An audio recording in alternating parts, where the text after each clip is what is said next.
Baik yang sekarang menjalani isolasi mandiri, karantina, penyintas, atau yang sudah berbagi menjadi donor plasma konvalesen. Senin sampai Sabtu jam setengah 9 pagi dan setengah 5 sore.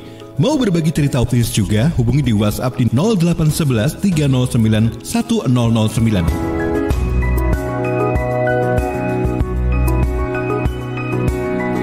Ya, sahabat, seperti biasanya jam 9 pagi kita nanti akan bisa menyimak ya cerita-cerita positif, suka duka bagi mereka yang pernah terpapar COVID-19, baik yang saat ini sedang melakukan isolasi mandiri ataupun juga sebagai penyintas, atau mungkin juga mereka yang sudah pernah mendonorkan plasma konvalesen.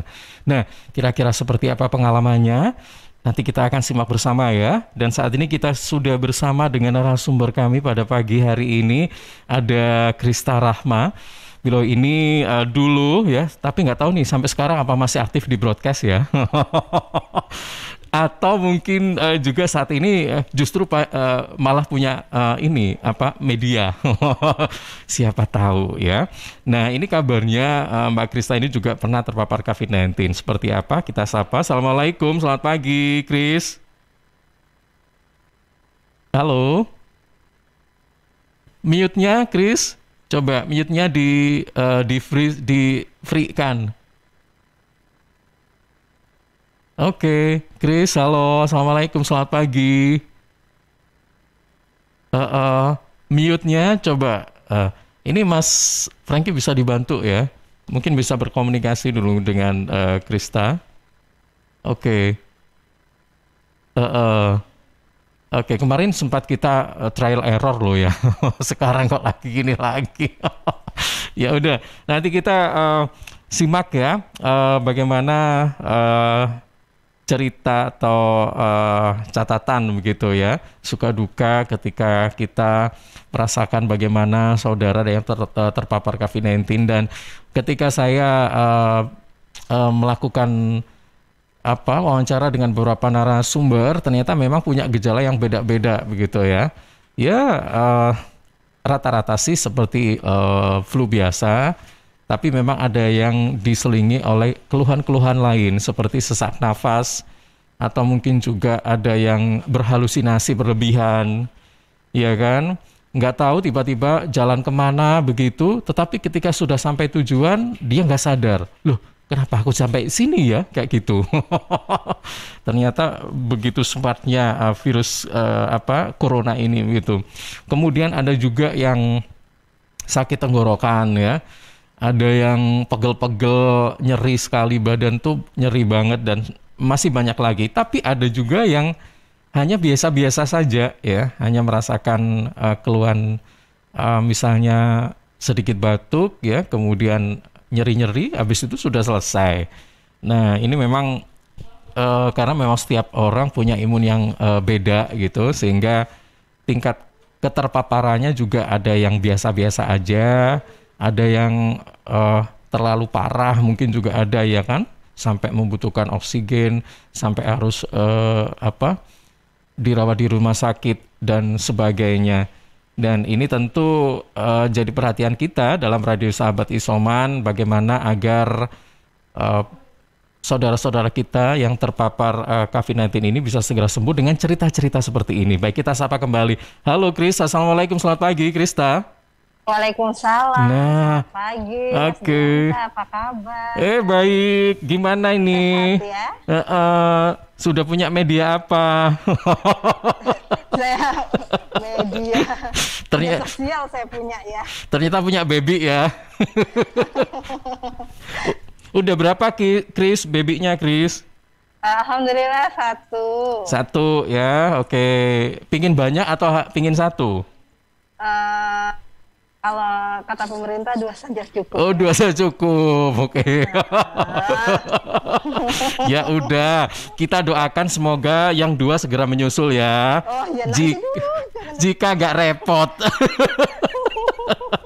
Ya, Krista ini termasuk workaholic sahabat ya. Jadi dulu ketika sebelum berkeluarga itu suka sekali bekerja, sehingga mungkin sekarang kayak kangen gitu ya dengan dunia pekerjaan gitu. Jadi Katanya tadi kan, oh jangan dulu gitu.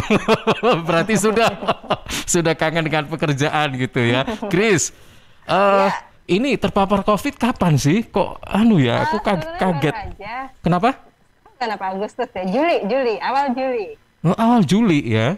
Sepertinya awal Juli, tapi saya baru tahunya setelah swab antigen ya. Itu saya swab antigen di pertengahan Juli. Pertengahan Juli sekarang awal Agustus berarti sekitar 2 mingguan ya? 2 minggu yang lalu. 2 minggu yang lalu, oke. Ya. Berarti nggak terlalu lama ya, Chris? Cuman 2 minggu, sekarang sudah aktif kembali gitu kan ya? Iya, karena nggak ada gejala yang berarti sih kalau buat saya ya. Jadi saya fine-fine aja. So far saya fine-fine aja selama paling gejala awalnya cuma demam gitu kan. Terus ya udah sih demam aja gitu. Apa ini nggak sampai ini nggak kayak misalnya sesak nafas atau sakit tenggorokan? Alhamdulillah nggak sampai seperti itu. Jadi demam itu pun misalkan malam, pagi udah nggak. Kemudian besoknya demam lagi, malam doang gitu, pagi udah nggak. Itu pun hanya berlangsung 2-3 hari aja demamnya. Jadi cuman demam saja ya yang dirasakan ya? Cuman setelah itu kalau misalnya demam kan saya pikir juga cuman demam aja karena pada waktu itu musimnya infonya BMKG lagi musim berdiding itu loh. Iya betul. Nah saya waktu itu berawal dari kedinginan kemudian demam gitu kan. Saya pikir itu hanya musim berdiding aja. Tapi setelah 3 hari entah hari ke-5 atau hari ke-6 itu saya baru kehilangan mulai sedikit demi sedikit kehilangan indera penciuman dan indera perasa. Nah itu saya baru gitu kan. Nggak mau yang panik karena nggak harus panik juga. Stay cool gitu. Jadi karena saya kan punya baby, jadi saya harus memanage mental saya, psikis saya untuk it's okay gitu kan. Selama fisik saya nggak ada kendala, saya nggak sesak nafas dan lain sebagainya ya sudah gitu. Oke, Chris, kira-kira sadar nggak kenanya itu pertama kali di mana gitu? Di rumah, jadi semacam klaster keluarga. Oh iya, berarti selain Krista yang kena siapa saja di sana? Banyak, hampir serumah. Oh iya. Nggak, jadi sebelum saya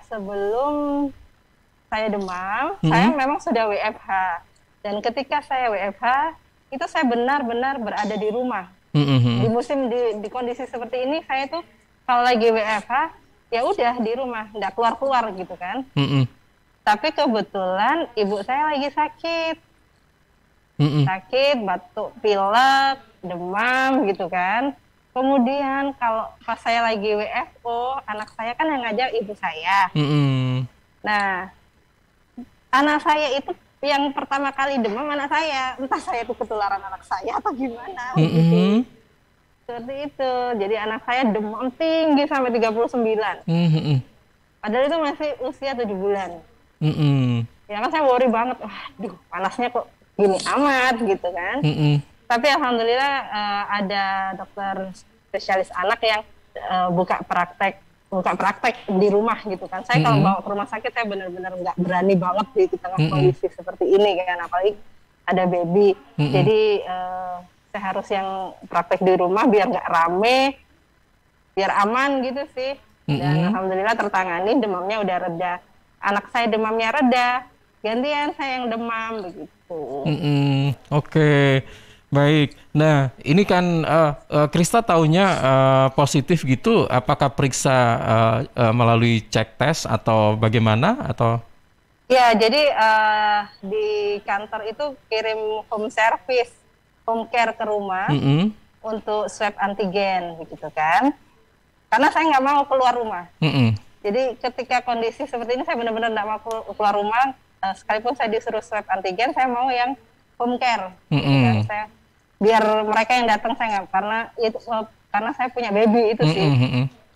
Ya ketika swab antigen itu positif, jadi kan itu kan ada alatnya itu ya, entah yang atas C-nya itu memang ada stripnya memang kan.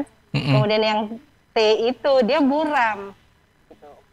Tapi meskipun buram itu kata si perawatnya memang bisa dikatakan itu positif seperti itu.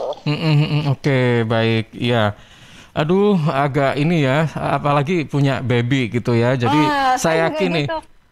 Perasaan seorang ibu ya, apalagi kena panas dikit gitu aja kadang-kadang kalut gitu kan, bingung dan sebagainya. Apalagi di lingkungan keluarga di situ juga banyak yang kena gitu kan. Betul. Nah, kalau Chris, apa ya? Chris, proteksi seperti apa yang diberikan pada babynya? Oh ya.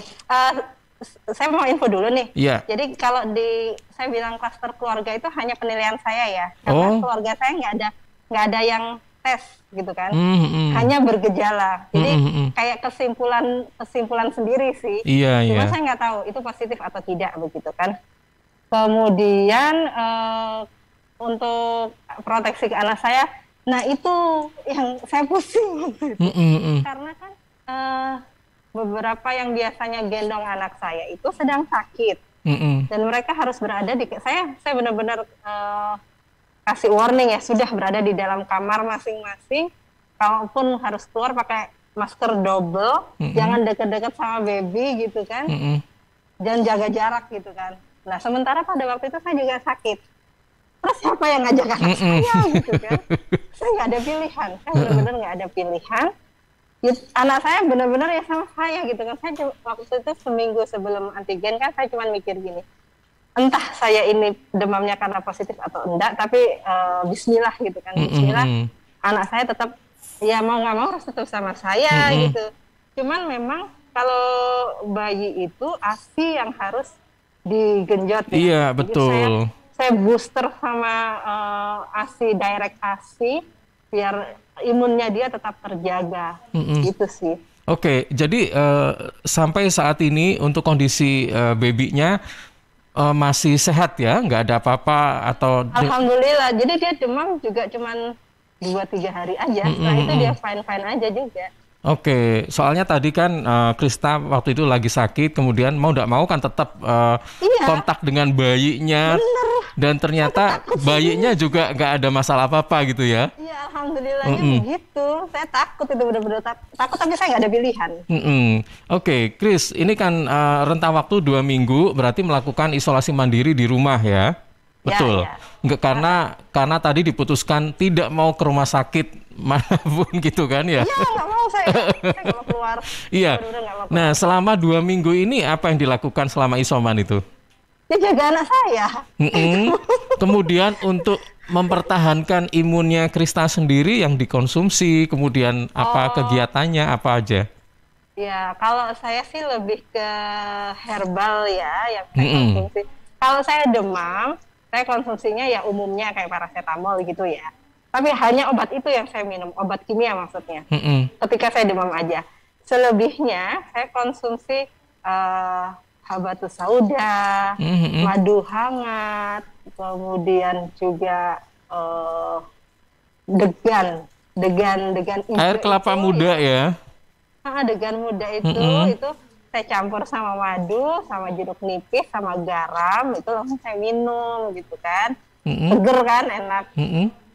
Itu sih paling terus bikin rempah kayak bikin jahe sama serai seperti itu. Cuman itu yang saya konsumsi karena saya memang nggak ke dokter kan ya, jadi ada obat kimia begitu. Obat kimianya juga nggak macam-macam, hanya satu. Benar. Ya kan tadi satu, karena demam aja. Oke, kemudian tadi itu mengkonsumsi ini ya herbal ya Chris ya? Iya. Ramuan-ramuan herbal gitu kayak minuman, air kelapa muda, kemudian jahe, serai dan sebagainya. Nah itu apa dikonsumsi tiap pagi atau malam atau bagaimana? Jadi kalau tiap pagi itu saya biasanya habatus sauda gitu kan, pagi sama malam 3 kapsul itu kan. Kemudian kalau kelapa muda itu tentatif ya. Kalau ada yang bukain siang ya saya minum siang, ada yang bukain sore ya minum sore gitu kan. Tapi paling nggak tiap hari itu 1. Kemudian kalau rempah itu enak Terus sama madu hangat itu saya minum tiap pagi. Kemudian untuk rempah kayak serai sama jahe itu bisa dikonsumsi pagi ataupun sore. Cuman kasih rentang waktu ya, kalau misalnya udah minum madu hangat, ya udah rempahnya nanti mungkin jam-jam 9, jam-jam 10, seperti itu. Maksudnya jangan dalam satu waktu kita konsumsi semua juga enggak. Oke, kalau yang tadi paracetamolnya cukup satu aja ya, Kris, per hari ya? Kalau saya demam aja, kalau saya nggak demam saya nggak minum. Oh iya. Gitu. Oke, baik. Memang itu hanya untuk pereda suhu aja. Oke, baik. Kris, ini kan sudah dilakukan ya, mengkonsumsi apa yang sudah dikatakan tadi. Nah, setelah itu ketika yakin sembuh, itu dalam waktu berapa hari dan apakah penciuman juga normal kembali sehingga merasa sembuh begitu? Penciuman normal itu juga sudah mulai normal itu juga 3 hari. Oh, singkat. Maksudnya, ya? Cuma 3 hari ya? Iya, singkat. Jadi 3 hari. Saya tambahin ya. Saya sama suka cium bau minyak kayu putih. Oke. Kadang saya seduh sama air hangat. Ketika saya kehilangan indera penciuman, indera perasa, saya pakai itu. Jadi kayak ngebuka aja sih. 3 hari gitu, saya alhamdulillah udah mulai normal.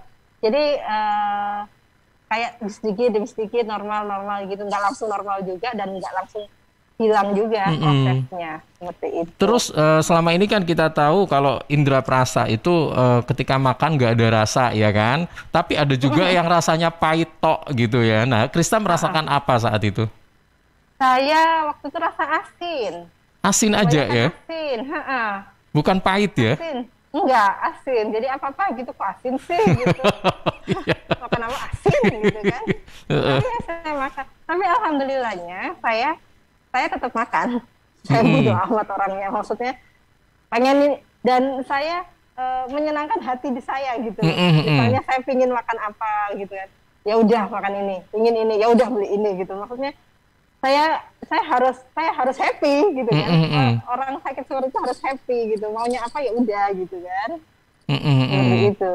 Oke. Walaupun nggak ada rasa saya makan. Harus itu ya, Kris ya. Iya, karena lapar juga ya. Iya.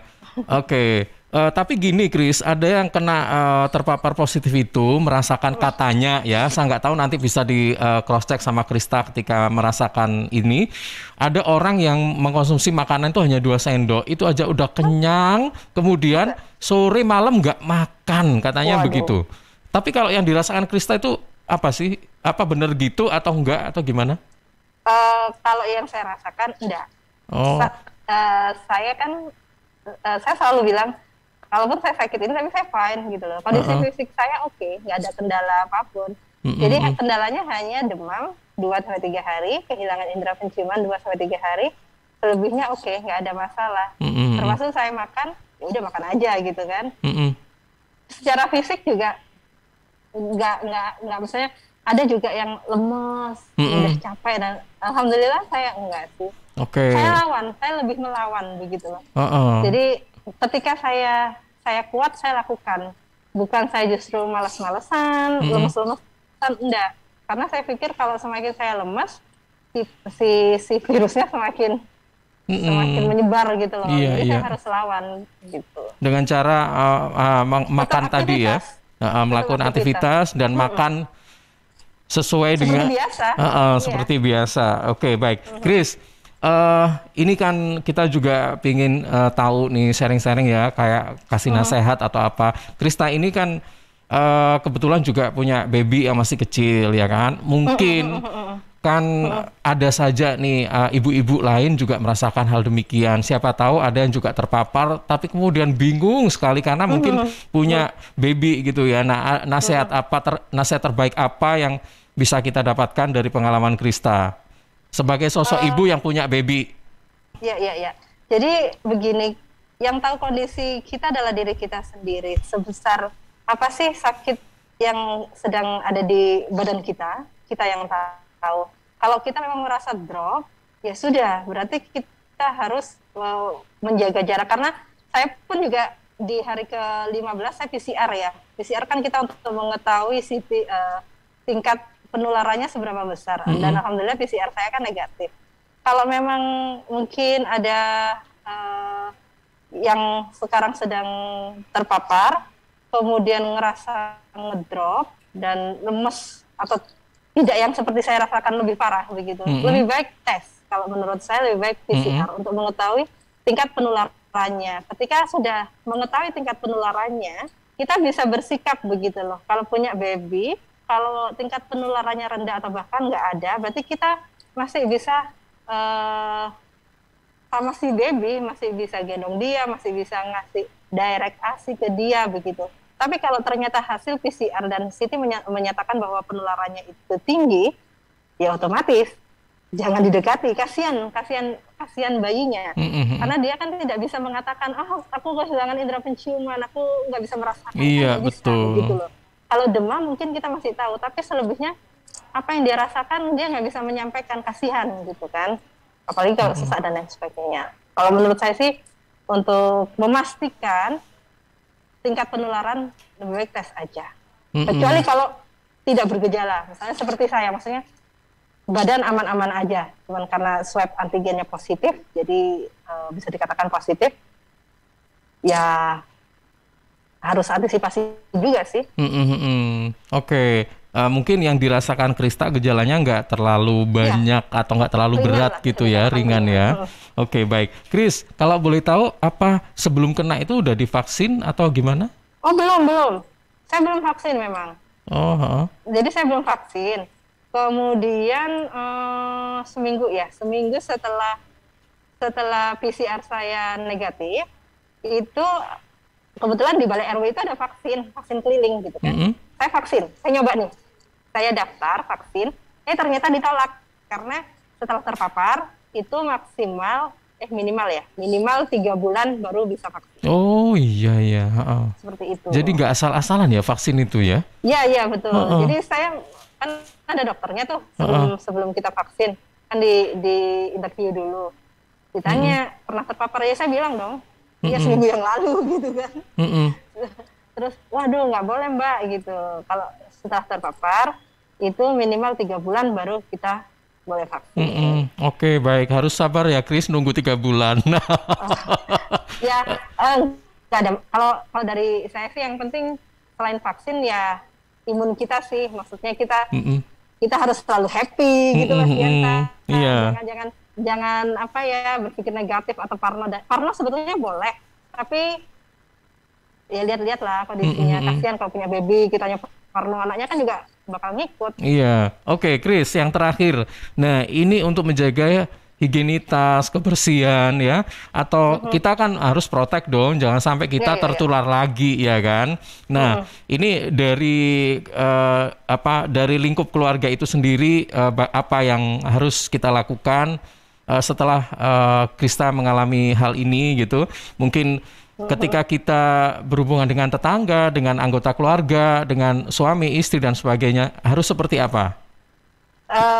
Saya meskipun di rumah ya di tengah kondisi kayak gini, batuk tipis aja, batuk ringan aja, itu wajib pakai masker. Lagi-lagi karena saya punya baby.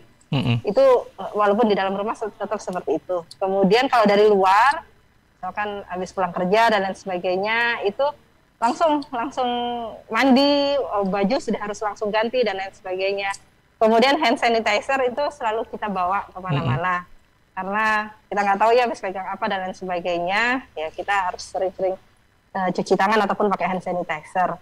Kemudian disinfektan itu juga perlu disiapkan di rumah, apalagi musim PPKM begini kan kita sering ya pesan-pesan paket-paket gitu ya, paketnya semprot dulu, jangan langsung masuk rumah seperti itu. Oke. Baik, itu saja ya Kris, ada tambahan lagi? Yang pasti harus tetap happy, tetap bersyukur. Kalau saya sih harus tetap bersyukur, karena kita hampir tiap hari dengar berita-berita duka. Tapi kalau kita dalam kondisi sehat kayak gini, yang jangan lupa adalah bersyukur. Karena dengan bersyukur kan Allah yang akan jaga kita. Aduh, satu closing statement yang menyejukkan deh gitu ya. Harus sejuk Mas Dianta. Harus sejuk ya.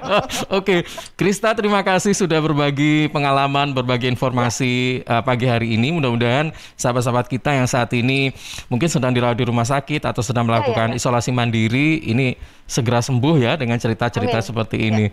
Baik. Oke, Kris, jaga kesehatan. Salam untuk babynya, baby yang kecil sama baby yang gede.